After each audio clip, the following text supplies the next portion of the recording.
Good morning, everybody. It's a beautiful Saturday morning here in Southern California. It's a little on the cool side. It's giving me an excuse this morning to be indoors and concentrate and finally finish up on the video on the information I've been able to gather on the AMT White Freightliner cab over kit. Before I get started, though, there are some individuals from our YouTube modeling community who have been crucial, and without their help or their commenting on my channel, this would not have been possible. I'm going to mention them here in a minute, but also I tend to video my videos in one shot, so you're going to hear all the, if I sneeze, if I hiccup, if I knock something over, I'm not editing that out. It's going to come out.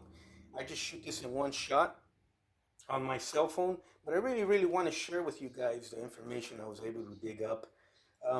It's just interesting. It's interesting research, but without the help from Paul Hill Classics, Bob Fontenot, and Glenn Johnson, this video would not have been possible, nor the research, nor the direction which these three gentlemen, these three fellow modelers of the YouTube community pointed me into. And I was able to dig up what I had to dig up. So I really want to thank once again Paul Hill Classics, Bob Fontenot, and Glenn Johnson for their help, their kind words, their advice, and the direction they pointed me to. So if the YouTube modeling community can gain anything from this video I'm shooting this morning, it's thanks to these three gentlemen. I'm just shooting the video and repeating what I saw. Also, you notice I videotape my videos, and basically I'm thinking out loud, just happen to be filming. But I kind of need to maybe step back slightly from that because in my last video on the topic of the cab over, I said AMT has sold us, um, you know, some bad goods, and I want to retract that and apologize to AMT. Now round two. Um, at the end of this video, but at the end of my research, I discovered, and I'll mention it here at the end of the video, is perhaps AMT back then, the designers were actually way ahead of their time for maybe what they were trying to accomplish here. But nothing wrong with these kits. Like any other kit, you just got to clean up flash, straighten out stuff, maybe do a little bit of research. But having said all that, let's get to the nitty gritty.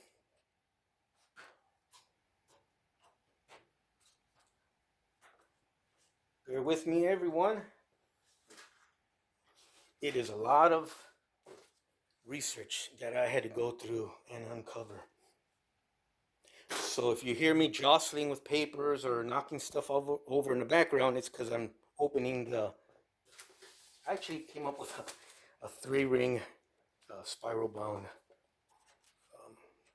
notebook of more information from modelers and people in the community who know what they're talking about. And I was able to, dig up a little bit more information to help me for what I'm trying to do here with our models. But this is actually my binder now on any information I can get on the Freightliner cab over kit. So having said that, bear with me through all my notes. This is going to be a long video. The camera may cut it up into 3 or 4 pieces. There's not going to be any weird background music or anything like that. It may be kind of boring, but stick around. Come back to it. Bail when you want. Use it as reference. But I'm just going to share with you guys what I was able to uncover on this actually pretty cool kit. So let's start off by answering some basic questions. What year was this AMT cab over unit based off of? So based on my research, let me get back to the 3 gentlemen who share their information with me. Paul Hill Classics, and I think it was Bob Fontenot, pointed me to I think it's called American Truck Historical Society. And also, there are Facebook groups that cover modeling and cover big rigs where this has been discussed back and forth throughout the years. I'm probably a newcomer to the game, but there's a lot of new YouTubers coming to the game pretty much every day. So maybe perhaps this video can help them or anybody else who is interested on improving or at least finding out what's going on with the cab over freight unit. There's nothing wrong with it. But anyways, throughout the video, you're going to hear me refer to two things. I'm going to refer to Plastic Imagination Workshop's business model of he is not going to badmouth models and manufacturers anymore. That's now my new business model. And I'm going to refer to that many times throughout this video. Maybe it's to reinforce that into my brain, or maybe it's to pass it along to you guys. But we're lucky to have these models. We're lucky to have these kits. And thank you, Plastic Imagination Workshop. And I keep repeating that pretty much in all my videos because it's something I really believe in now, especially as I get older. And I'm passing on my skills and my knowledge to hopefully a younger generation that there's no need to badmouth any models. We can point out their faults, go about fixing them, but we're lucky to have them and we're enjoying having them in our lives. So what year is this cab over kit based off of?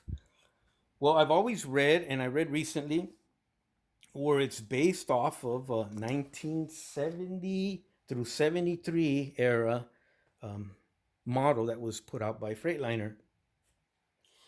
And digging into my research, I discovered that even that may be in question. Here's what I found. This is probably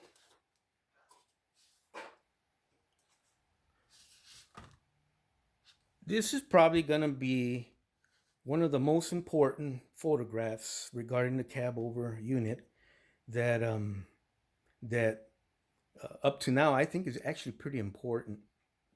Let me bring it up to you guys. Oh, I think we're good right there. I'm walking behind the tripod, guys, bear with me. But anyways, this is a photograph. It's our cab over unit. You can see the steps. There's other little irregularities. There's a large white Freightliner emblem. But this picture is a press photo. I'm assuming that Freightliner put out, or maybe a dealership, of a 1965 unit. So what I have been able to gather on our kits is the spotting feature. It always goes back to the steps. These are the steps that come with our AMT kit. Actually, the steps and the headlight is what kind of started all this, and the seam, but really these two features is what made me focus. So according to what I was reading on the internet on one of the forum groups, is these steps came out or had been seen. Let me refer to that. Give me 1 second. The steps. I'm shuffling through all my stuff. You guys bear with me. There's a lot of information I gotta go through, but here we go. According to modelers or hobbyists who are in the know about big rigs, in particular the Freightliner kit, they're going with 1971 through 73. Based off the steps and maybe some other spotting features. Now, what makes this more confusing is Freightliner offered this cab over model in two versions. What version do we have? I'll leave that to other modelers to research more.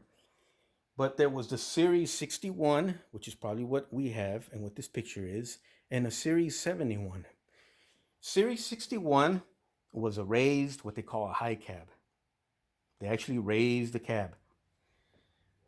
It's hardly noticeable, but if you really look, it is, you can see that. Also, Freightliner offered the Series 71, which was a stretch cab. And you'll hear it referred to in literature and on the forums as the high cab or the stretch cab, Series 61 or Series 71. So this is a Series 61 raised or high cab with our steps. Based on other features, uh, this fits our kit. However, it's not a 71 through 73 model. This is a 1965 model, and it's an actual press photo, either put out by the dealership or by Freightliner themselves. And those of you guys who are into model railroading and railroading in particular, if you go back to the steam days when they would bring out a new locomotive, they would always issue what they would call builder's photo, where they would doll her up, the locomotive, steam locomotive. She'd be as shiny as can be. They would paint the white walls, the sides of the tires or the wheels in white, and just doll her up like she was never meant to be on the road. And they would call those builders photos, where the press would come out, potential buyers come out of the railroads to look at that one particular locomotive. And every time I look at those pictures, or you see those pictures, they kind of look odd. It looks like a big Lionel engine, because that was the purpose. They were trying to pretty her up for sales. And I got a feeling that's what this is. And here's some telltale signs that I used to use in my railroading days that I'm gonna use, that I used here, and they kind of correlated. Check this out. Well, obviously, it's pretty. It's sitting in a pretty metal with a pretty background, and they're trying to make it look pretty for someone, potential customers, dealerships, etc. Someone went over it. It's kind of fuzzy because I blew the picture up on the laptop for you guys right now. But when you look at the actual picture, someone went over the white Freightliner lettering in the front emblem here with a black, black paintbrush marker. Who knows how they did it to make that stand out. Exactly what the railroads used to do with the little things they would do to make their locomotives on their builders' photos stand out. This particular photograph is for sale. I think it's on eBay. It's referred to as a press photo. 1965 Freightliner cab over kit, Series 61 high cab with those steps. Now I noticed something that really jumped out at me while doing all this research and reading and stuff was that these particular steps that were offered with our AMT kit, it's not that they were wrong, it's that they were offered very limited either to the particular year that this model came out, and then they just immediately went to the more modern fabricated steps, which we'll get into a little later. So these were not around and not offered, I think, more than maybe a year or two, if that. Another thing that makes researching the cab over kit, but is beneficial to the modeler, is that according to what I've been reading and researching, is a Freightliner has always had a reputation, unlike Kenwood and Peterbilt, who were number one and number two in terms of sales and popularity. Of course, their rigs were a little bit more expensive, and you had to buy the way they came or with the options that they offered. Unlike Freightliner, what Freightliner's selling point was, and what made them very popular, according to what I have read, was that you could go in there and order your rig however you wanted, and they would give it to you. Thusly, in saying that, check this out. Also, by doing my research, if the customer did not want these steps, if he wanted strap steps, there's a strap step right there, and they would also have another strap here. They would set these aside, some warehouse in the dealership, and give the customer what he wanted. Now, as the years went by, if another customer came by, let's say 4 years later, and he's trying to save money, or he wants his rig a certain way for a particular work he's doing, he would order his rig with his features he was interested in. And if the dealer happened to have some steps laying around that he could offer for maybe less to give the guy a break, a good discount, the guy would say yeah, and it totally messes up the whole phenomena of what we think of year model cars where this certain model came with this. The following year, the headlights will change to this. Freightliner was all over the place, not in a bad way, because they were very popular in terms of price and giving the customer what they wanted. So they were very, very popular, and they were the perfect choice or option or alternative to the bigger dogs, the top dogs being Peterbilt and Kenwood, and maybe others that the name escapes me at the moment. So just going by spotting features alone is not going to narrow down the year or which direction you want to do your model unless you actually talk to the guy who owns this rig to this day, and he'll tell you what year it is and give you all that information. So spotting features alone are not what we should use to base a year.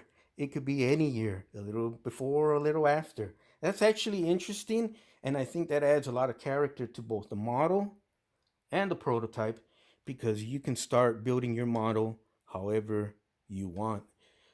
I mentioned earlier that I'm not going to badmouth models anymore. I'm also going to mention that there is no right or wrong way to build one of these. That's my conclusion doing all this stuff. You can build it straight out of the box the way AMT preferred or offered, and that would be correct. Tweak a little things here and there just to make it work. Or you can totally customize it the way you want, and you would still, I guess, be correct. Or, like myself, you can do research and narrow it down to a particular model of photograph and do your modifications based off that photograph, which is what I'm going to do here. And even then, that doesn't have to be correct. Sometimes I think, and I had mentioned earlier, maybe AMT was way ahead of their time. But I'm not going to badmouth any more products as far as I'm concerned. More spotting features on the Freightliner cab over, the real ones and the kits. Number one, and you hear people say this all the time, and I'm going to save this one a little bit for last, but let me go real quick to the radiator. You're going to start seeing radiators with this one vertical rib. And you're going to start seeing pictures on here, I'll show you, of radiators with two vertical ribs. That's an interesting story that I couldn't really pin down, but I'll let other modelers or researchers do that for us. And I'm assuming because the Series 71 was a stretch cab, apparently, according to what I read, I think it was 7 or 8 inches wider than the standard or the raised cab, which is what we're looking at here. So the radiator with two ribs is 2 inches wider on this side, 2 inches wider on this side than the radiator here with one rib. Now AMT only offered the one rib for their Series 61, which is the high cab kit, and it comes with the kit. Originally, I had thought, because I had seen photo etch offerings of the radiator grill with two ribs. So my original thought was I'll grab one of those photo etch kits and I'll modify the front of mine so I'll have two ribs, make it a little bit more modern. But that would be incorrect because that means I would have to stretch my cab, I guess 4 inches this way or 4 inches this way. And that's a lot of work. So the two rib setup for the radiator would not be correct for what we have here. But I don't want to say that with 100% surety because the photograph will appear somewhere that will prove me wrong. So let's just say for now, that's kind of what I found. You guys do your own research. Let me help you out a little bit with that. I'm going to come back here and shuffle some papers. Bear with me.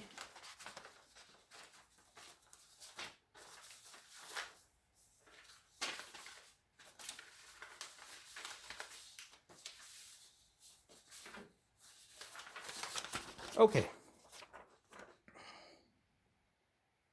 There's the two ribs I was talking about. Is it because the cab was wider that this radiator type setup was offered for the wide Series 71 cabs, the stretch cabs? I don't know, but maybe there's a modeler out there who does. The photo etch setup which I was mentioning earlier, and the light is kind of gonna mess with us here, but is right here. This is an expensive photo etch kit. I think it's almost $40. I almost purchased it, but I did not want to purchase it to slap this on my kit, only to be proven that that was the wrong way to go. So I held off on that. I also came with another idea. If you guys remember this kit here by Italeri, look at that. It does offer a Freightliner radiator grill with 2 vertical ribs. So the idea of mine was to tear into this box, pull that out, and use it on my Freightliner kit.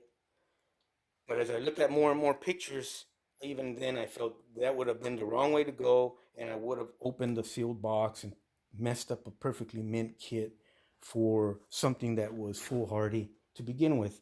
Is that correct? I don't know. But I am sharing with you what I found. So it's a little more, is it a little bit more than just slapping on any old radiator grill on there? I don't know. But hopefully someone will have that information and share it with us. The other thing, let me remove this for a second, guys. The other thing that was a big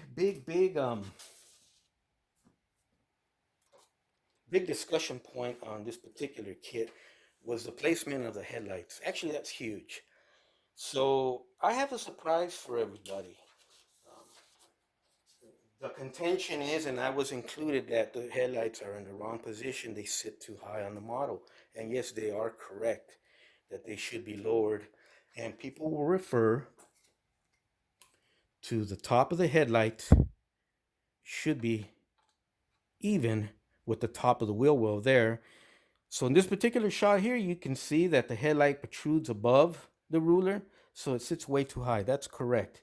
However, I have found that there are 2 headlight positions for the cab over kit. This is going to be a little confusing, so rather than just talk about it, I'm going to actually,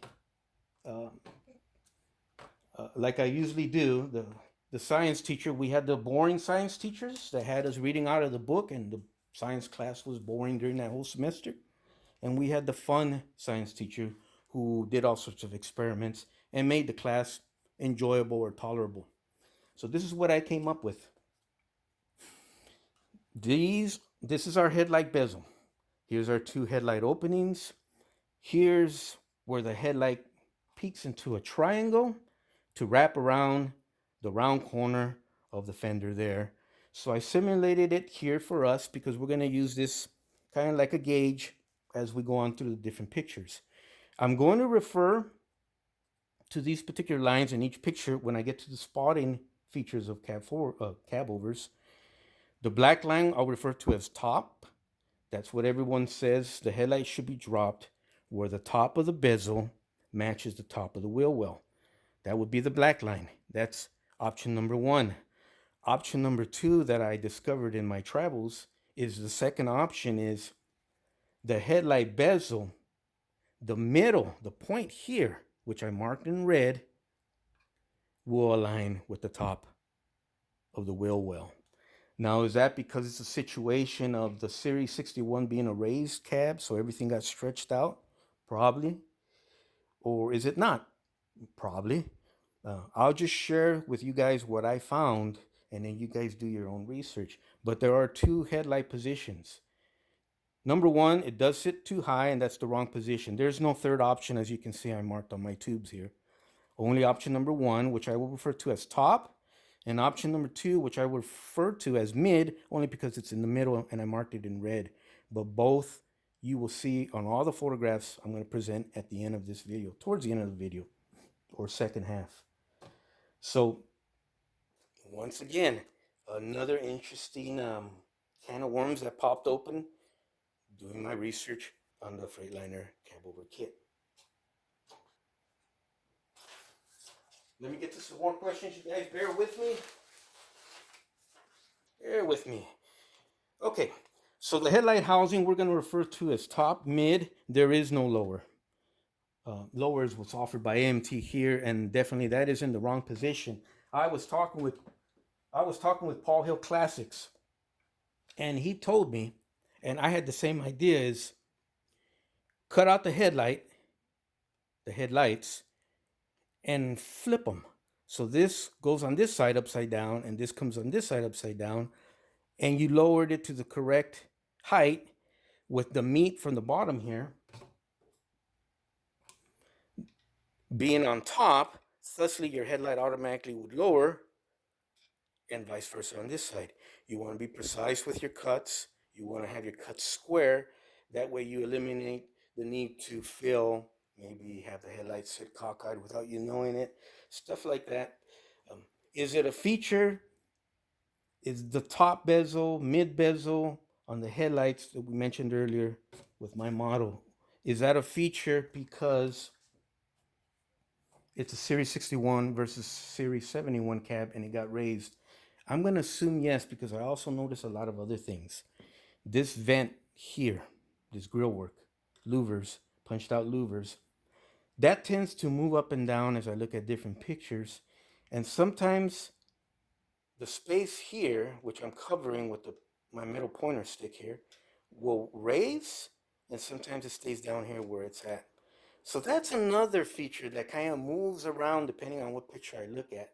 And once again, it's a charm, I think. It builds character. And use the picture you like best and model that picture. Model your cab over straight out of the box the way AMT intended. Or find a picture where you can customize it to your heart's content based off of original photograph. All three ways are correct. And I highly encourage anyone to choose one of those three ways and just enjoy the hobby, enjoy his build. And as far as I'm concerned, you can't go wrong. Also, what if I did choose? Originally, I was going to start hacking this thing that evening until I read Paul Hill Classics' reply on my YouTube, one of my YouTube videos. But the intent was, if I flip these around to keep the shape of the roundness of the cab, is I came up with a template. I made it out of brass, and I shaped it to the cab interior, the contours. So when I make those cuts and I reinstall them on the other side, it's going to hold the shape, especially the round contours. I mean, installed it upside, there you go, of the fenders. And you won't, hopefully both sides will be equal and you won't have any weird unevenness. So you may want to use this technique if you choose this way, or come up with your own technique. But this is a technique I mentioned to Paul Hill Classics, and it's interesting how we both had the same idea about flipping the headlights, and I'm sure many of you right now have the same idea. It's not rocket science, it's not secret top science, nuclear stuff. It's just basic modeling, and your experience, your years in building, especially you automotive truck guys, this is probably second nature to you. I'm just sharing, and I want to thank Paul Hill Classics for that. Also, Paul Hill Classics and Bob Fontenot were instrumental in pointing me and letting me know that I had stated in my previous video that the steps were incorrect for this cab over unit. They made sure to jump almost right away to let me know, no. There are pictures where those steps are on some of those particular prototype models or prototypical models, the real thing. And as I dug my research, they were 100% correct. They also gave me a solution where they pointed me to the American Truck Historical Society website and their forum groups, and also the modelcarsmag.com forums. And that's really where I gained most of my information, from the back and forth banter of the members online. And it was just a wealth of information. Also, there was a third person who pointed out about the steps, how they were correct, and there are photographs, which we showed you on the laptop.